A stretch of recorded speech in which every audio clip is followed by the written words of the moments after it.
পরীক্ষা এমন এক ব্যবস্থা যেখানে আমাকে, আপনাকে, সকলকে কখনো না কখনো অংশগ্রহণ করতেই হয়। মনে করুন নিজের বাল্যকাল। আপনি পরীক্ষা দিতে বসেছেন। তাদের মধ্যে কিছু বালক এমন হয় যারা সারা বছর পরিশ্রম করে, পড়াশোনা করে, মন দিয়ে পরীক্ষা দেয়। কিন্তু কিছু বালক এমন হয় যারা নিজের আশেপাশে বসে থাকা বালকদের নকল করে আর পরীক্ষায় কৃতকার্যও হয়ে যায়। খুব খারাপ লাগে এটা ভেবে যে কেউ বিনা পরিশ্রমে পরীক্ষায় কৃতকার্য কি করে হতে পারে। কিন্তু মনে রাখবেন, যারা নকল করেন তারা পরীক্ষায় কৃতকার্য অবশ্যই হয়ে যান, কিন্তু সফল নয়। কারণ আমরা এক বিশেষ কথা ভুলে যাই যে প্রত্যেক মানুষের ব্যক্তিত্ব আলাদা হয়। আপনি অন্যদের নকল করে নিজের জীবন অতিবাহিত করতেই পারেন,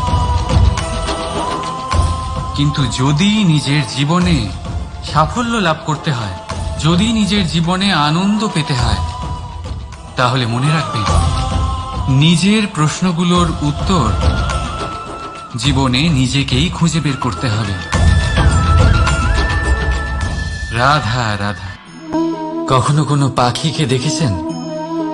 যখন তারা ডিম পাড়তে প্রস্তুত হয় তখন তারা সবচেয়ে আগে একটা স্থান খোঁজে, একটা স্থান যা বর্ষা, রৌদ্র আর শত্রুর থেকে সুরক্ষিত হয়। তারপর তারা বাসা তৈরি করে, তারপরেই ডিম পাড়ে। আর তারপর যখন সেই ডিম ফুটে তার সন্তানদের জন্ম হয়, সে তাদের খাবার খাওয়ায়, তাদের রক্ষণাবেক্ষণ করে।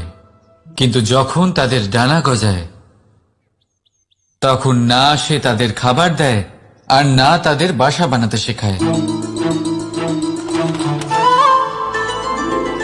শুধুমাত্র তাদের উড়তে শেখায় সে। তারপর সেই বাচ্চারা আকাশে উড়তে শিখে নিজেরাই নিজেদের খাবার জোগাড় করতে শিখে যায়, নিজেরাই নিজেদের বাসা বানাতে শিখে যায়। আর আমরা মানুষেরা কি করি? আমাদের সন্তান বড় হয়ে যাওয়া সত্ত্বেও তাদের নিয়ে সর্বদা দুশ্চিন্তা করি। তার জন্য আমরা গৃহ নির্মাণের চেষ্টা করি। নিজের সন্তানকে আরো শক্তিশালী করে গড়ে তোলার বদলে তাকে আমরা দুর্বল করে দিই। জীবনে সেটাই করুন যা একটা পাখি করে।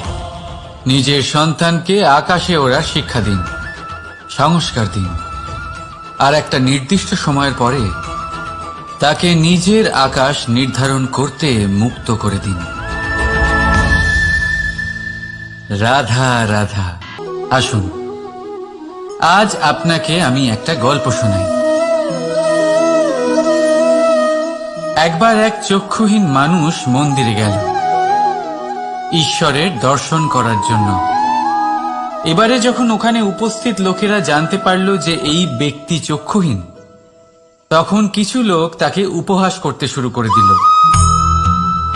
যে ব্যক্তি সম্পূর্ণরূপে দৃষ্টিহীন, সে কি করতে এসেছে এখানে? হয়তো সে ঈশ্বরের কাছে নালিশ করতে এসেছে যে কেন আপনি আমার দৃষ্টি কেড়ে নিলেন। কিন্তু এই সকল কথায় সেই চক্ষুহীন ব্যক্তি নিজেকে নিরাশ হতে দিল না। সে হাসল আর শুধুমাত্র একটাই কথা বলল সে, মানলাম যে আমার ভাগ্য আমার থেকে আমার দৃষ্টি কেড়ে নিয়েছে, কিন্তু আমি অভাগা নই, কারণ আমার ঈশ্বর, উনি আমায় দেখতে পাচ্ছেন।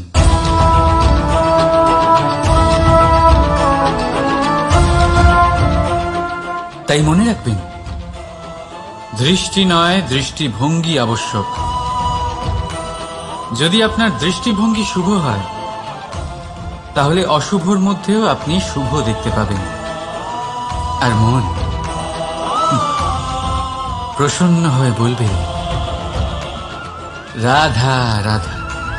সাগরে সেতু বাঁধার গল্প তো আপনারা নিশ্চয়ই শুনে থাকবেন। রামচন্দ্রের সেনাকে 100 যোজন সমুদ্র অতিক্রম করে লঙ্কায় আক্রমণ করতে হতো। সেতুকার নল আর নীল সেতু বাঁধার উপায় বের করল। কিন্তু প্রশ্ন ছিল সেতু বাঁধা কি করে হবে।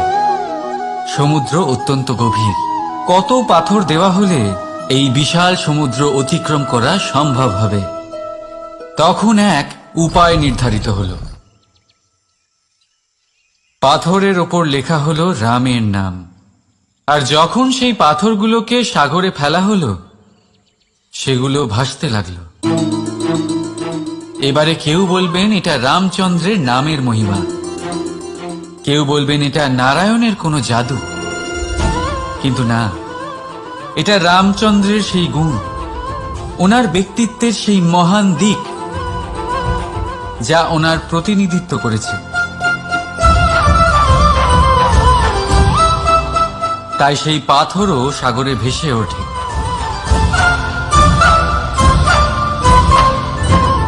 ঠিক সেইভাবেই যেখানে আমরা থাকি না, সেখানে আমাদের গুণ আমাদের প্রতিনিধিত্ব করে।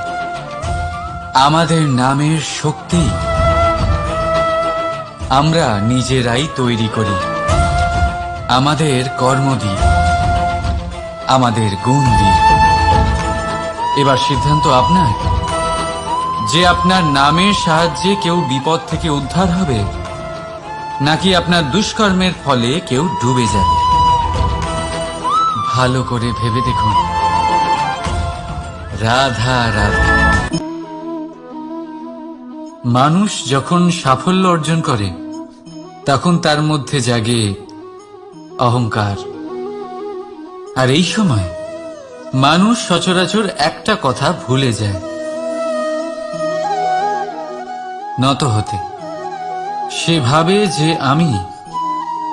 আমি কারোর সামনে কেন নত হব। আর এটা এই কারণে হয় কারণ মানুষ এক গুরুত্বপূর্ণ কথা ভুলে যায়, যে এই সংসারে, এই জীবনে সে যা অর্জন করেছে, নত হয়েই অর্জন করেছে। বাল্যকালে সে হাঁটতে শিখেছে এই মাটির কাছে নত হয়ে।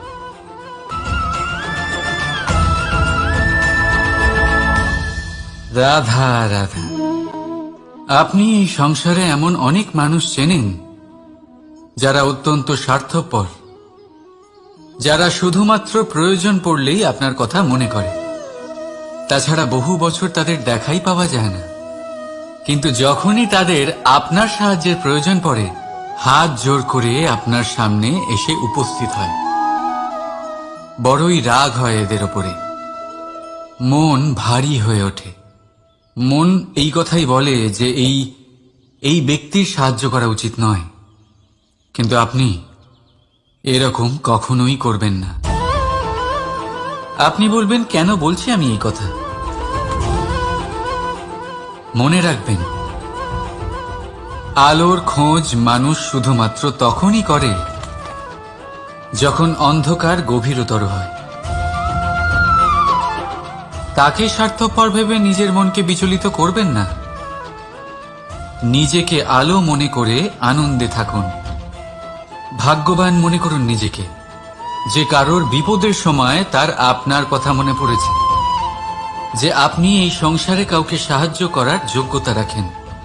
এই জীবনে কেউ স্বার্থপর বলে নিজের দৃষ্টিভঙ্গি কখনোই পাল্টাবেন না। শুধুই নজর রাখুন নিজের পরমার্থের ওপরে। মন প্রসন্ন হয়ে বলবে, রাধা রাধা। এবারে আপনারা ভাবছেন যে আমি এত একাগ্রতার সাথে এই পিঁপড়েকে কেন দেখছি।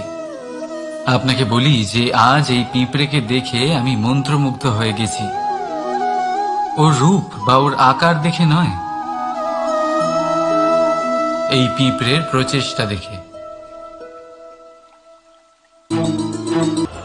সাফল্য অবশ্যই একদিন না একদিন আপনার কাছে আসবেই। রাধা রাধা। এই তালাটা দেখতে পাচ্ছেন আপনি?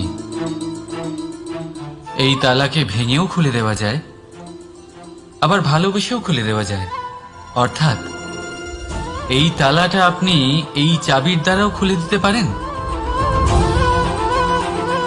এই হাতুড়ি দিয়েও খুলে দিতে পারেন। কিন্তু এই খোলাতে তফাৎ আছে। যদি তালা খোলার জন্য আপনি সেটা ভেঙে ফেলেন, তাহলে তা পরের বার আর কাজে লাগবে না। কিন্তু যদি এটা আপনি চাবির দ্বারা খোলেন, তাহলে তা চিরকাল কাজে লাগবে। আমাদের জীবনে সম্পর্কগুলো কিছুটা এরকমই হয়। আমাদের জীবনের আনন্দরূপী ধন রক্ষা করে এই সম্পর্ক, কিন্তু ভালোবেসে। যদি ক্রোধের দ্বারা এই সম্পর্ক রক্ষা করা হয়, তাহলে পরে তা কোনো কাজে আসে না। তাই সম্পর্ক সবসময় প্রেমের চাবি দিয়ে খুলুন, কারণ প্রতিবার নতুন তালা আপনি ব্যবহার করতেই পারেন, নতুন সম্পর্ক গড়তে পারবেন না। রাধা রাধা। জীবন কি? এই জীবন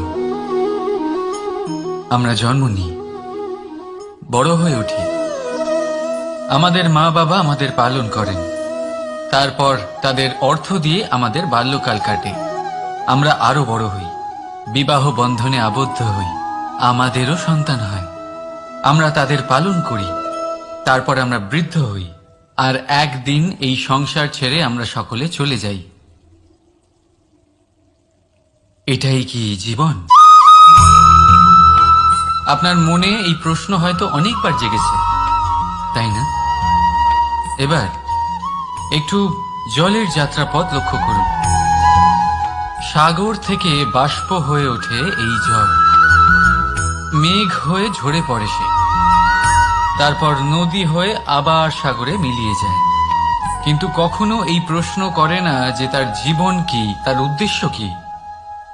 প্রতিটা মুহূর্ত বাঁচে সে, আর অন্যদের যতখানি সম্ভব সাহায্য করে। যখন সাগরে থাকে, তখন অসংখ্য জীবকে জীবন দান করে। যখন সাগর থেকে বাষ্প হয়ে মেঘ হয়ে যায়, তখন চাষিদের মনে এই আশা জাগায় যে ফসল আবার ফলবে। যখন বর্ষা হয়ে ঝরে পড়ে, তখন এই শুকনো তৃষ্ণার্ত ধরিত্রীর তৃষ্ণা মেটায়। আর যখন নদীতে থাকে, তখন তার পাড়ে নানান গাছপালার জন্ম দেয়। কিন্তু ভাবুন, জল কি কখনো এটা ভাবে যে তার জীবন কি বা তার জীবনের উদ্দেশ্যটাই বা কি? না, সে শুধু নিজের ধর্ম পালন করে যায়, আর যতটা সম্ভব সবাইকে আনন্দ প্রদান করতে থাকে। সেই জন্যই জীবনে কখনো এই প্রশ্ন করবেন না যে এই জীবন কি, এই জীবনের উদ্দেশ্য কি। শুধু এই জীবন বাঁচুন, আর যতটা সম্ভব সবাইকে আনন্দ প্রদান করুন। মন প্রসন্ন হয়ে বলবে রাধা রাধা। কখনো বৃষ্টির জন্য হওয়া কাদার মধ্যে দিয়ে আপনি নিজের বাড়ি ফিরেছেন?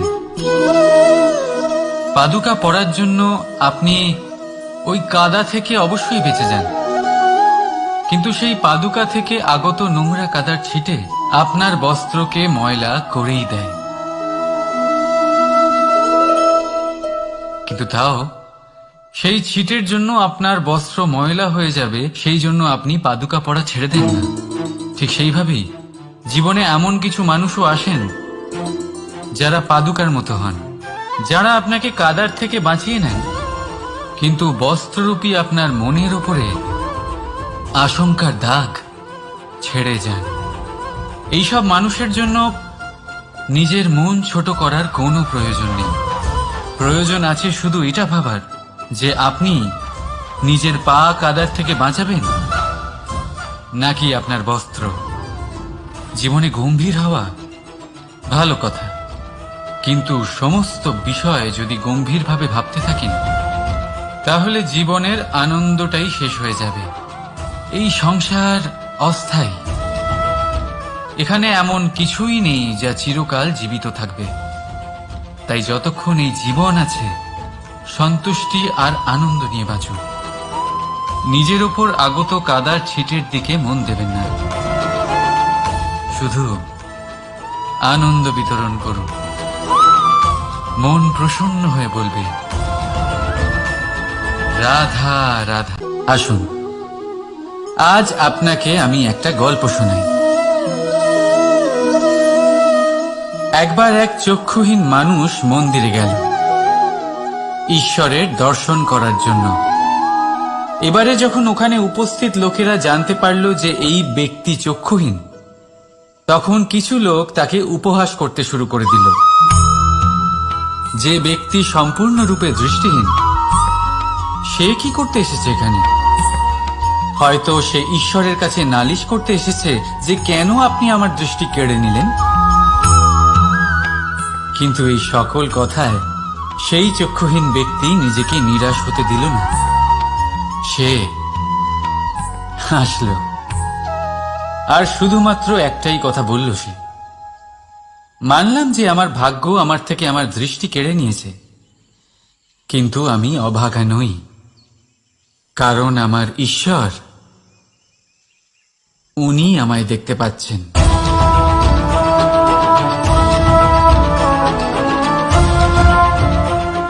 তাই মনে রাখবেন, দৃষ্টি নয়, দৃষ্টিভঙ্গি আবশ্যক। যদি আপনার দৃষ্টিভঙ্গি শুভ হয়, তাহলে অশুভর মধ্যেও আপনি শুভ দেখতে পাবেন। আর মন প্রসন্ন হয়ে বলবে, রাধা রাধা। পরীক্ষা এমন এক ব্যবস্থা যেখানে আমাকে, আপনাকে, সকলকে কখনো না কখনো অংশগ্রহণ করতেই হয়। মনে করুন নিজের বাল্যকাল। আপনি পরীক্ষা দিতে বসেছেন। তাদের মধ্যে কিছু বালক এমন হয় যারা সারা বছর পরিশ্রম করে, পড়াশোনা করে, মন দিয়ে পরীক্ষা দেয়। কিন্তু কিছু বালক এমন হয় যারা নিজের আশেপাশে বসে থাকা বালকদের নকল করে আর পরীক্ষায় কৃতকার্যও হয়ে যায়। খুব খারাপ লাগে এটা ভেবে যে কেউ বিনা পরিশ্রমে পরীক্ষায় কৃতকার্য কি করে হতে পারে। কিন্তু মনে রাখবেন, যারা নকল করেন তারা পরীক্ষায় কৃতকার্য অবশ্যই হয়ে যান, কিন্তু সফল নয়। কারণ আমরা এক বিশেষ কথা ভুলে যাই, যে প্রত্যেক মানুষের ব্যক্তিত্ব আলাদা হয়। আপনি অন্যদের নকল করে নিজের জীবন অতিবাহিত করতেই পারেন, কিন্তু যদি নিজের জীবনে সাফল্য লাভ করতে হয়, যদি নিজের জীবনে আনন্দ পেতে হয়, তাহলে মনে রাখবেন, নিজের প্রশ্নগুলোর উত্তর জীবনে নিজেকেই খুঁজে বের করতে হবে। রাধা রাধা। মানুষ যখন সাফল্য অর্জন করে, তখন তার মধ্যে জাগে অহংকার। আর এই সময় মানুষ সচরাচর একটা কথা ভুলে যায়, নত হতে। সে ভাবে যে আমি কারোর সামনে কেন নত হব। আর এটা এই কারণে হয় কারণ মানুষ এক গুরুত্বপূর্ণ কথা ভুলে যায়, যে এই সংসারে, এই জীবনে সে যা অর্জন করেছে, নত হয়েই অর্জন করেছে। বাল্যকালে সে হাঁটতে শিখেছে এই মাটির কাছে নত হয়ে।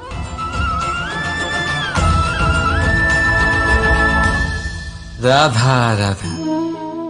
আপনি এই সংসারে এমন অনেক মানুষ চেনেন যারা অত্যন্ত স্বার্থপর, যারা শুধুমাত্র প্রয়োজন পড়লেই আপনার কথা মনে করে। তাছাড়া বহু বছর তাদের দেখাই পাওয়া যায় না, কিন্তু যখনই তাদের আপনার সাহায্যের প্রয়োজন পড়ে, হাত জোর করে আপনার সামনে এসে উপস্থিত হয়। বড়ই রাগ হয় এদের ওপরে, মন ভারী হয়ে ওঠে। মন এই কথাই বলে যে এই ব্যক্তির সাহায্য করা উচিত নয়, কিন্তু আপনি এরকম কখনোই করবেন না। আপনি বলবেন, কেন বলছি আমি এই কথা? মনে রাখবেন, আলোর খোঁজ মানুষ শুধুমাত্র তখনই করে যখন অন্ধকার গভীরতর হয়। তাকে স্বার্থপর ভেবে নিজের মনকে বিচলিত করবেন না। নিজেকে আলো মনে করে আনন্দে থাকুন। ভাগ্যবান মনে করুন নিজেকে, যে কারোর বিপদের সময় তার আপনার কথা মনে পড়েছে, যে আপনি এই সংসারে কাউকে সাহায্য করার যোগ্যতা রাখেন। এই জীবনে কেউ স্বার্থপর বলে নিজের দৃষ্টিভঙ্গি কখনোই পাল্টাবেন না। শুধুই নজর রাখুন নিজের পরমার্থের ওপরে। মন প্রসন্ন হয়ে বলবে, রাধা রাধা। কখনো কোনো পাখিকে দেখেছেন? যখন তারা ডিম পাড়তে প্রস্তুত হয় তখন তারা সবচেয়ে আগে একটা স্থান খোঁজে, একটা স্থান যা বর্ষা, রৌদ্র আর শত্রুর থেকে সুরক্ষিত হয়। তারপর তারা বাসা তৈরি করে, তারপরেই ডিম পাড়ে। আর তারপর যখন সেই ডিম ফুটে তার সন্তানদের জন্ম হয়, সে তাদের খাবার খাওয়ায়, তাদের রক্ষণাবেক্ষণ করে। কিন্তু যখন তাদের ডানা গজায়, তখন না সে তাদের খাবার দেয় আর না তাদের বাসা বানাতে শেখায়। শুধুমাত্র তাদের উড়তে শেখায় সে। তারপর সেই বাচ্চারা আকাশে উড়তে শিখে নিজেরাই নিজেদের খাবার জোগাড় করতে শিখে যায়, নিজেরাই নিজেদের বাসা বানাতে শিখে যায়। আর আমরা মানুষেরা কি করি? আমাদের সন্তান বড় হয়ে যাওয়া সত্ত্বেও তাদের নিয়ে সর্বদা দুশ্চিন্তা করি। তার জন্য আমরা গৃহ নির্মাণের চেষ্টা করি। নিজের সন্তানকে আরো শক্তিশালী করে গড়ে তোলার বদলে তাকে আমরা দুর্বল করে দিই। জীবনে সেটাই করুন যা একটা পাখি করে। নিজের সন্তানকে আকাশে ওড়ার শিক্ষা দিন, সংস্কার দিন, আর একটা নির্দিষ্ট সময়ের পরে তাকে নিজের আকাশ নির্ধারণ করতে মুক্ত করে দিন। রাধা রাধা। সাগরে সেতু বাঁধার গল্প তো আপনারা নিশ্চয়ই শুনে থাকবেন। রামচন্দ্রের সেনাকে 100 যোজন সমুদ্র অতিক্রম করে লঙ্কায় আক্রমণ করতে হতো। সেতুকার নল আর নীল সেতু বাঁধার উপায় বের করল, কিন্তু প্রশ্ন ছিল সেতু বাঁধা কি করে হবে? সমুদ্র অত্যন্ত গভীর। কত পাথর দেওয়া হলে এই বিশাল সমুদ্র অতিক্রম করা সম্ভব হবে? তখন এক উপায় নির্ধারিত হল। পাথরের ওপর লেখা হলো রামের নাম। আর যখন সেই পাথরগুলোকে সাগরে ফেলা হলো, সেগুলো ভাসতে লাগলো। এবারে কেউ বলবেন এটা রামচন্দ্রের নামের মহিমা, কেউ বলবেন এটা নারায়ণের কোনো জাদু। কিন্তু না, এটা রামচন্দ্রের সেই গুণ, ওনার ব্যক্তিত্বের সেই মহান দিক যা ওনার প্রতিনিধিত্ব করেছে। তাই সেই পাথরও সাগরে ভেসে ওঠে।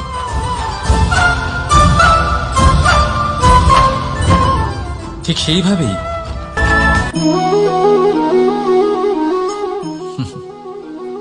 এবারে আপনারা ভাবছেন যে আমি এত একাগ্রতার সাথে এই পিঁপড়েকে কেন দেখছি। আপনাকে বলি যে আজ এই পিঁপড়েকে দেখে আমি মন্ত্রমুগ্ধ হয়ে গেছি। ওর রূপ বা ওর আকার দেখে নয়, এই পিঁপড়ের প্রচেষ্টা দেখে।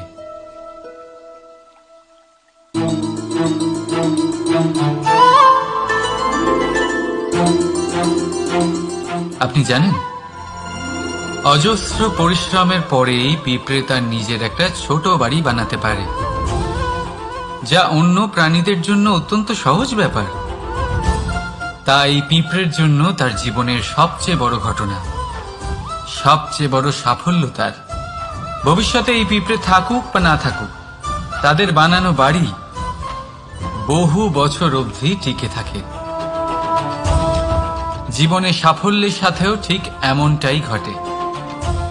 আপনি একদিনে সাফল্য লাভ করতে পারবেন না, কিন্তু যদি আপনি প্রতিদিন চেষ্টা করতে থাকেন, তবে একদিন আপনি অবশ্যই সাফল্য লাভ করবেন। মনে রাখবেন, ভাগ্যের দ্বার তাদের জন্য উন্মুক্ত হয় না যারা হার মেনে নেয়। ভাগ্য তার দ্বার তাদের জন্যই খোলে যারা বসে না থেকে প্রয়াস করে সেই দরজার কড়া নাড়াতে। তাই প্রয়াস করতে থাকুন। সাফল্য অবশ্যই একদিন না একদিন আপনার কাছে আসবেই। রাধা রাধা। এই তালাটা দেখতে পাচ্ছেন আপনি? এই তালাকে ভেঙেও খুলে দেওয়া যায়, আবার ভালোবেসেও খুলে দেওয়া যায়। অর্থাৎ এই তালাটা আপনি এই চাবির দ্বারাও খুলে দিতে পারেন, এই হাতুড়ি দিয়েও খুলে দিতে পারেন। কিন্তু এই খোলাতে তফাৎ আছে। যদি তালা খোলার জন্য আপনি সেটা ভেঙে ফেলেন, তাহলে তা পরের বার আর কাজে লাগবে না। কিন্তু যদি এটা আপনি চাবির দ্বারা খোলেন, তাহলে তা চিরকাল কাজে লাগবে। আমাদের জীবনে সম্পর্কগুলো কিছুটা এরকমই হয়। আমাদের জীবনের আনন্দরূপী ধন রক্ষা করে এই সম্পর্ক, কিন্তু ভালোবেসে। যদি ক্রোধের দ্বারা এই সম্পর্ক রক্ষা করা হয়, তাহলে পরে তা কোনো কাজে আসে না। তাই সম্পর্ক সবসময় প্রেমের চাবি দিয়ে খুলুন,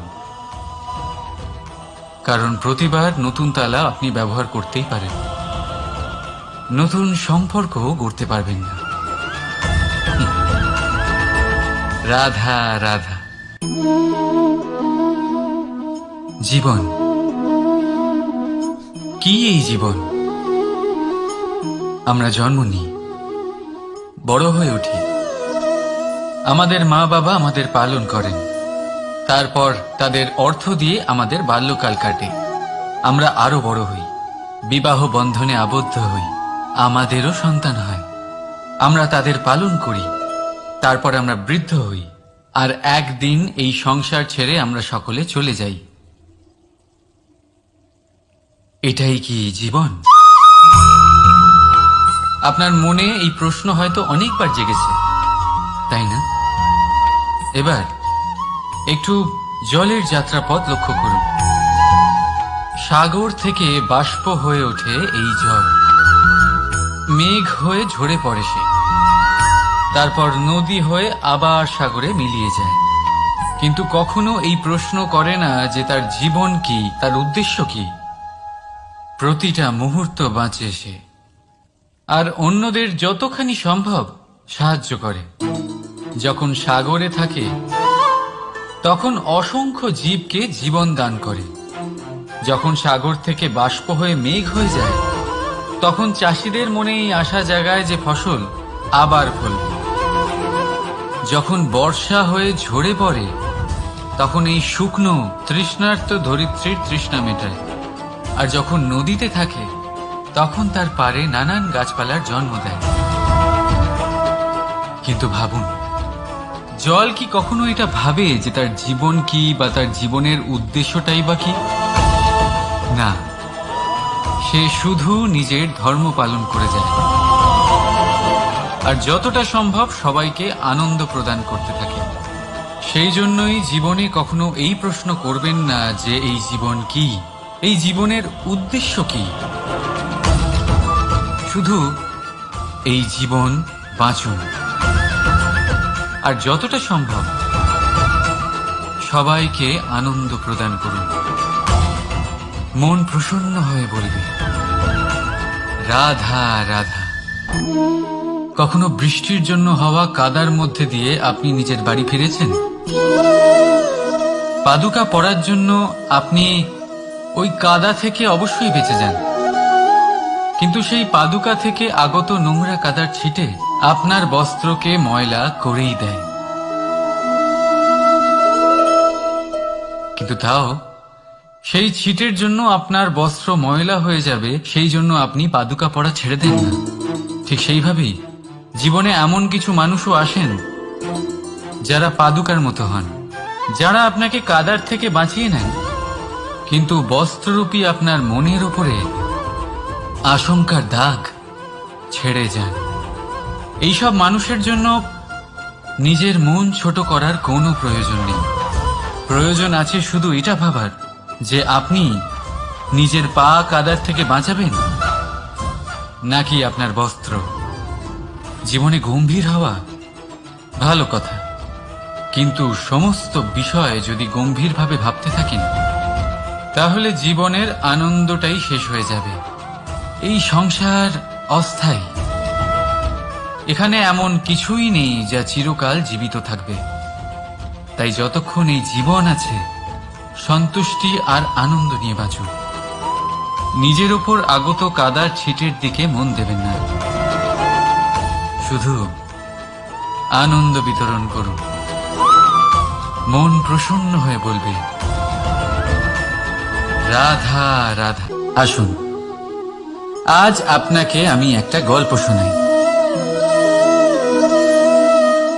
একবার এক চক্ষুহীন মানুষ মন্দিরে গেল ঈশ্বরের দর্শন করার জন্য। এবারে যখন ওখানে উপস্থিত লোকেরা জানতে পারল যে এই ব্যক্তি চক্ষুহীন, তখন কিছু লোক তাকে উপহাস করতে শুরু করে দিল। যে ব্যক্তি সম্পূর্ণরূপে দৃষ্টিহীন, সে কি করতে এসেছে এখানে? হয়তো সে ঈশ্বরের কাছে নালিশ করতে এসেছে যে কেন আপনি আমার দৃষ্টি কেড়ে নিলেন। কিন্তু এই সকল কথায় সেই চক্ষুহীন ব্যক্তি নিজেকে নিরাশ হতে দিল না। সে হাসল আর শুধুমাত্র একটাই কথা বলল সে, মানলাম যে আমার ভাগ্য আমার থেকে আমার দৃষ্টি কেড়ে নিয়েছে, কিন্তু আমি অভাগা নই, কারণ আমার ঈশ্বর, উনি আমায় দেখতে পাচ্ছেন।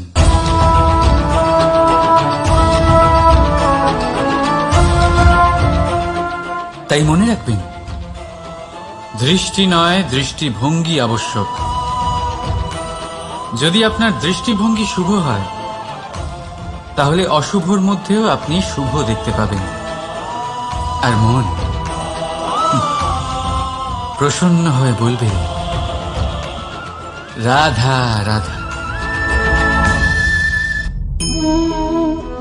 পরীক্ষা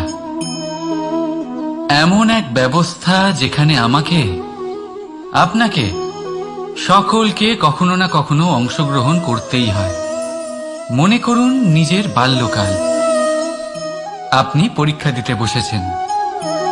তাদের মধ্যে কিছু বালক এমন হয় যারা সারা বছর পরিশ্রম করে, পড়াশোনা করে, মন দিয়ে পরীক্ষা দেয়। কিন্তু কিছু বালক এমন হয় যারা নিজের আশেপাশে বসে থাকা বালকদের নকল করে আর পরীক্ষায় কৃতকার্যও হয়ে যায়। খুব খারাপ লাগে এটা ভেবে যে কেউ বিনা পরিশ্রমে পরীক্ষায় কৃতকার্য কি করে হতে পারে। কিন্তু মনে রাখবেন, যারা নকল করেন তারা পরীক্ষায় কৃতকার্য অবশ্যই হয়ে যায়, কিন্তু সফল নয়। কারণ আমরা এক বিশেষ কথা ভুলে যাই যে প্রত্যেক মানুষের ব্যক্তিত্ব আলাদা হয়। আপনি অন্যদের নকল করে নিজের জীবন অতিবাহিত করতেই পারেন, কিন্তু যদি নিজের জীবনে সাফল্য লাভ করতে হয়, যদি নিজের জীবনে আনন্দ পেতে হয়, তাহলে মনে রাখবেন, নিজের প্রশ্নগুলোর উত্তর জীবনে নিজেকেই খুঁজে বের করতে হবে। রাধা রাধা। মানুষ যখন সাফল্য অর্জন করে তখন তার মধ্যে জাগে অহংকার। আর এই সময় মানুষ সচরাচর একটা কথা ভুলে যায়, নত হতে। সে ভাবে যে আমি কারোর সামনে কেন নত হব। আর এটা এই কারণে হয় কারণ মানুষ এক গুরুত্বপূর্ণ কথা ভুলে যায়, যে এই সংসারে, এই জীবনে সে যা অর্জন করেছে নত হয়েই অর্জন করেছে। বাল্যকালে সে হাঁটতে শিখেছে এই মাটির কাছে নত হয়ে।